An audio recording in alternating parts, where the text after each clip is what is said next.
బాబు హాస్పిటల్కి వచ్చి ఇప్పటికీ 20 డేస్ అవుతుంది. అది కొంచెం నిన్న మొన్నటి నుంచి కొంచెం కళ్ళు తెరిచి కొంచెం రెస్పాండ్ అనేది స్టార్ట్ కొంచెం అయింది. వెంటిలేటర్ సపోర్ట్ అనేది 48 అవర్స్ అయింది తీసేసి, సెల్ఫ్ ఆక్సిజన్తోనే కంటిన్యూ అవుతున్నాడు. డాక్టర్స్ కూడా కొంచెం టైం పడుతుంది జల్దీ రికవర్ కానీకే కాదు, ఇది మైండ్ సెల్స్ అనేది కొంచెం స్లోగా మూమెంట్ వస్తుంది. అది ఎన్ని రోజు అనేది కన్ఫామ్గా చెప్పలేము, 1 మంత్ 6 మంత్స్ అనేది చెప్పలేము. అది బాడీలోంచి సెల్ఫ్ వస్తేనే రికవర్ అయ్యే ఛాన్సెస్ ఉంటాయని చెప్తున్నారు సార్.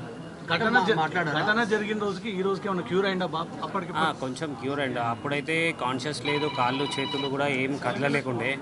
ఇప్పుడు ఒక 4-5 డేస్ నుంచి బాడీ రెస్పాండ్ చేస్తున్నాడు. ఏదైనా ఇంజెక్షన్ ఇస్తే చెయ్యి ఇక్కడ నొప్పి అయినట్టు స్పర్శ చూపిస్తున్నాడు. 2 డేస్ నుంచి కూడా ఐస్ ఓపెన్ చేసి సైడ్ అక్కడిక్కడ చూస్తున్నాడు, కానీ గుర్తుపట్టట్లేదు. డాక్టర్స్ ఏమంటున్నారంటే పక్క నుండి మీరు కొంచెం పిలుస్తే అట్లా ఏమైనా రెస్పాండ్ కావచ్చు అంటే, నిన్నటి నుంచి ట్రై చేస్తున్నాం కానీ ఏం రెస్పాండ్ లేదు. ఇప్పుడు ఐసీయూ నుంచి నార్మల్ షిఫ్ట్ చేసారా? అంటే ఐసోలేషన్ రూమ్ సపరేట్ ఒక రూమ్ పెట్టి దాంట్లోనే చూస్తున్నారు. వెంటిలేటర్ సపోర్ట్ అయితే తీసేసినారు. మీకు ఆర్థిక సాయం అందరూ ప్రకటిస్తున్నారు కదా, అందుతుందా? ఆర్థిక సాయం అంటే అదే రవి, అదే మైత్రి మూవీస్ రవి సార్ నిన్న 50 lakhs అది ఇచ్చారు. గవర్నమెంట్ నుంచి Komatireddy Venkatreddy sir 25 lakhs cheque ఇచ్చారు. వాళ్ళది అల్లు అర్జున్ సైడ్ నుంచి అయితే ఒక 10 lakhs డీడీ వచ్చిందని ఫస్ట్ నుంచి కూడా చెప్తున్నాను. ఇప్పుడైతే 10 lakhs డీడీ ఇచ్చారు సార్. ఈ టైంలో అడుగుతున్నామని ఏమనుకోకండి, కంప్లైంట్ ఎందుకు వెనక్కి తీసుకోవాలని అనుకున్నారు మీరు? అంటే నాకు మీడియా వాళ్ళు సెకండ్ డే నుంచి నాకు సపోర్ట్ ఇచ్చినందుకు థ్యాంక్స్. మేము ఏదైతే బాబుది రిక్వైర్ ఏముందో అల్లు అర్జున్ సార్ సపోర్ట్ కావాలని మీ అందరికీ రిక్వెస్ట్ చేసినాము.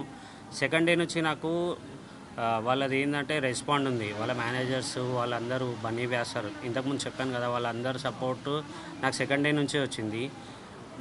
మా తరఫు నుంచి సార్ ఇట్లా అరెస్ట్ అవుతున్నారని సానుభూతితోనే మేము కేసు రిటర్న్ తీసుకుంటా అన్నాం. నాకు అట్లా ఎవరు ఫోర్స్ చేయలేదు, ఏదీ చేయలేదు. ఎందుకంటే నాకు సపోర్ట్ అనేది ఉండాలి. బాబు ఎప్పుడు క్యూర్ అవుతాడు అనేది తెలియదు. సెకండ్ డే నుంచి సపోర్ట్ ఇచ్చారని ఆ సానుభూతితోనే నేను రిటర్న్ తీసుకుంటా అని చెప్పాను సార్. కేసు విషయంలో ప్రభుత్వం కావాలని ప్రభుత్వం ఇబ్బంది పెడుతుందని అనిపించిందా మీకు కూడా ఆ సమయంలో? అందుకే వాపస్ తీసుకుంటున్నారా? లేదు, అట్లా ఏం లేదు. అది కేసు అనేది అరెస్ట్ అయిన తర్వాత గవర్నమెంట్ నుంచి అదంతా కంటిన్యూ అయింది కదా సార్. అదే రోజు ఏదైతే రోజు జైలుకి వెళ్తున్నారో అన్నారో అదే రోజు 4 o'clock నేను రిటర్న్ తీసుకుంటా అని చెప్పాను సార్. లాస్ట్ క్వశ్చన్, మిమ్మల్ని ఇబ్బంది పెట్టాము. థియేటర్లో ఆ రోజు ఏం జరిగింది? మీరు ఎక్కడున్నారు? తొక్కిసలాట జరిగిందా? మిమ్మల్ని ఎవరో నెట్టేశారా? అదొక్కటి క్లారిటీ. లేలే, మూమెంట్లో కొంచెం ముందుకు వెళ్ళిపోయి లోపలికి వెళ్ళిపోయారు మా వైఫ్. నేను సైడ్కి ఉండి కాల్ చేస్తే నేను లోపలనే ఉన్నాను, మీరు లోపలికి వచ్చేయండి అన్నారు. అదే ఇక తర్వాత లోపలికి వెళ్ళినాక నేను సర్చ్ చేసిన, ఎక్కడ దొరకకపోతే మా పాపను డ్రాప్ చేసి వచ్చే వరకు అక్కడ ఈ ఇన్సిడెంట్ అయిందని పోలీస్ వాళ్ళు చూపిస్తే నాకు తెలిసింది. పబ్లిక్ దొక్కారా? అల్లు అర్జున్ బౌన్సర్లు మిమ్మల్ని నెట్టేయడంతో అది లోపల ఏమైందో మీరెంత వీడియో చూసారు, నేను అంతే వీడియో చూసినాను సార్. లోపల ఏమైంది అనేది నాకు కూడా క్లారిటీ లేదు.